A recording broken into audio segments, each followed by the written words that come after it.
রমজান মুবারক সবাইকে।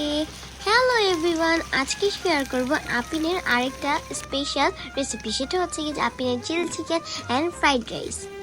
প্রথমে চিকেনটাকে মেরিনেট করে গরম তেলে ভেজে নিতে হবে।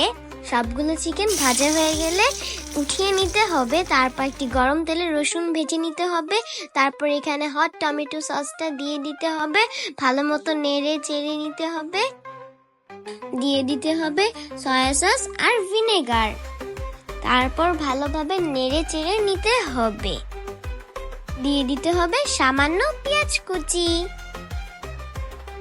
এখন দিয়ে দিতে হবে ক্যাপসিকাম দিয়ে কিন্তু ভালো মতো নেড়ে চেড়ে নিতে হবে। ভালোভাবে নাড়া চাড়া হয়ে গেলে মধু দিয়ে দিতে হবে। আর মধু না দিলে কিন্তু কোনো স্বাদই হবে না।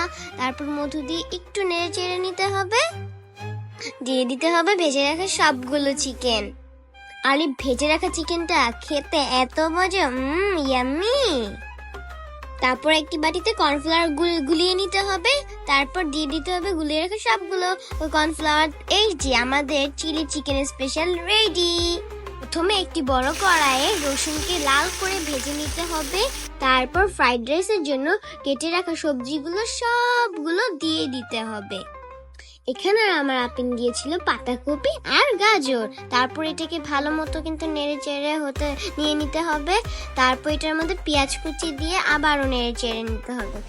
এখন কালো গোলমরিচের গুঁড়ো করে সবজিতে দিয়ে দিতে হবে, তাহলে কিন্তু স্মেলটা অনেক সুন্দর আসে। এখন দিয়ে দিতে হবে ক্যাপসিকাম দিয়ে নাড়াচাড়া করে দিয়ে দিতে হবে ম্যাজিক মশলা। এই ম্যাজিক মশলাটাই কিন্তু ফ্রাইড রাইসের স্বাদ আনবে।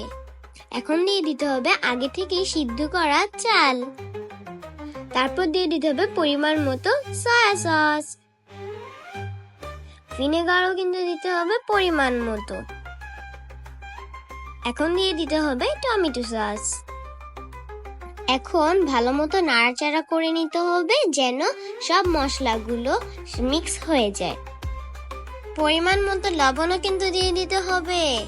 বাড়তি ফ্লেভারের জন্য দিয়ে দিতে হবে লেবু কুচি। তৈরি হয়ে গেল আমাদের স্পেশাল ফ্রাইড রাইস। আর এটা আম্মু বানিয়েছিল ভেজিটেবল। সবাইকে আল্লাহ হাফেজ। Thanks for watching.